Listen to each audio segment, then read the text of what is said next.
The agenda this week learned why some cities are employing so-called nightlife mayors and why more Canadians are reaching the ripe old age of 100.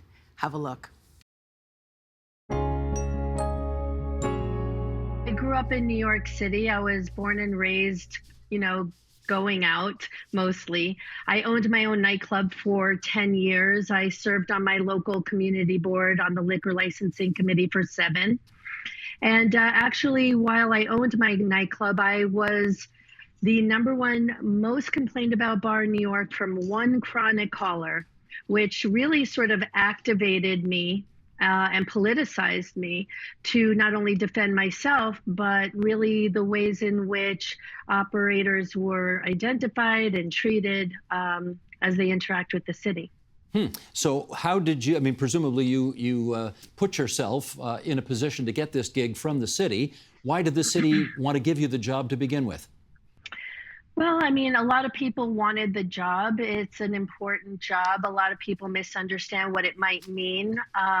It's not about going out every night, as was previously identified. It's really about being a convener and finding non-enforcement and creative solutions to help resolve the issues that really affect the entire ecosystem of not only nightlife, but life at night.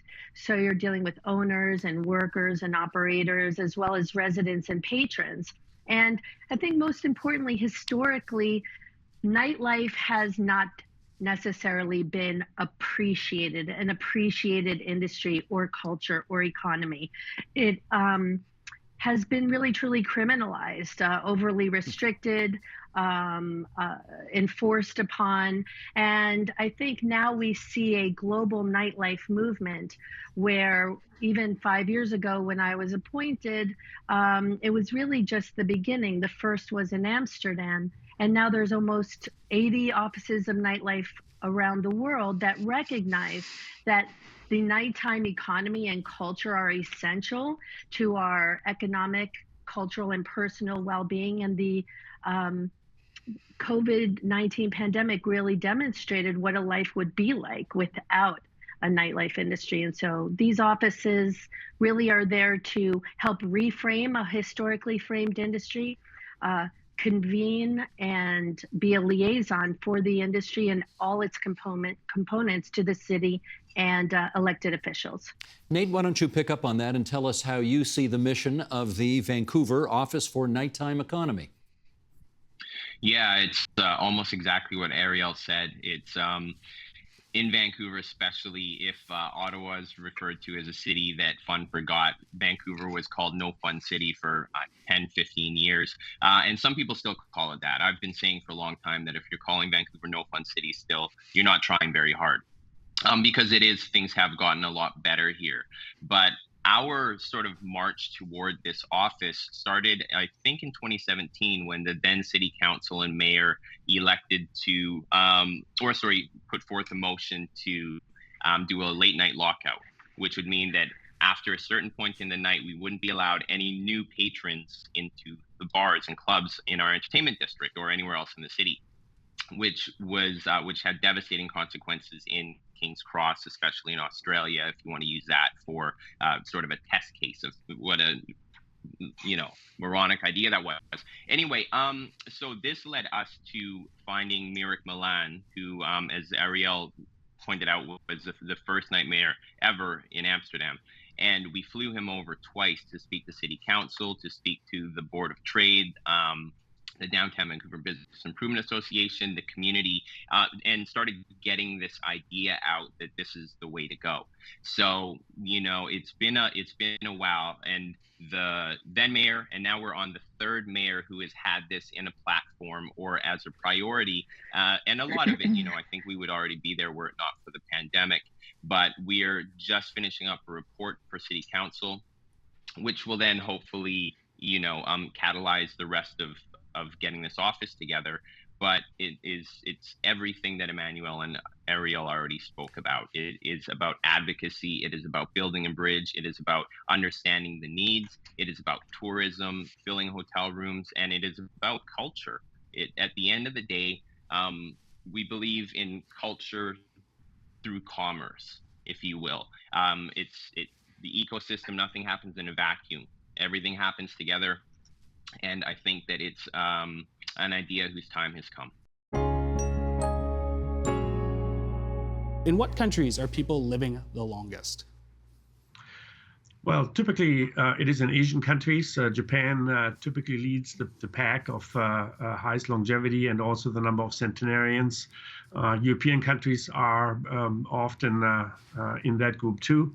I think with regard to life expectancy, Canada is in the top 20 too. So it's happening all over the world, just a little bit faster in Asian countries, particularly in Japan. All right, you had mentioned Japan. Japan is often described, of course, as the best place to grow old. They have a philosophy that one should treasure life no matter what it looks like. What does that mean in practice?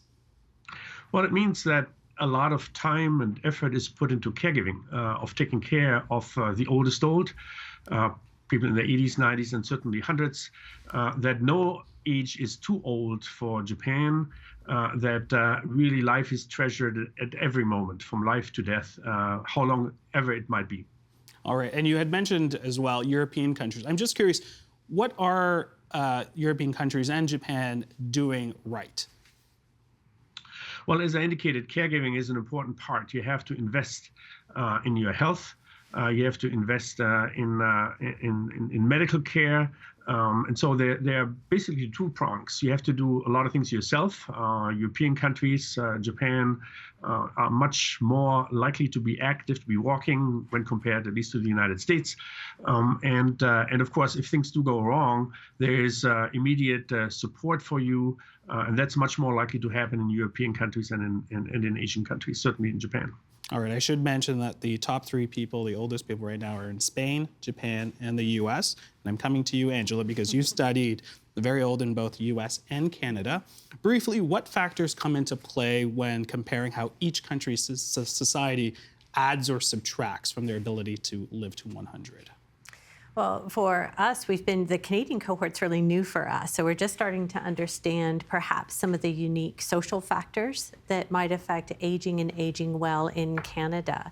But when we look at the studies that we've done to date, largely with people in the US, some things that stand out to us are that these individuals typically experience less brain atrophy than do typically aging folks who are at their age, so 80 and over in our case, but whose cognitive abilities are at age normal. So keep in mind, our elite agers, our super agers, are people 80 and over whose cognitive abilities are like those in their 40s and 50s. And indeed, when we look at their brains also look like people in their 40s and 50s.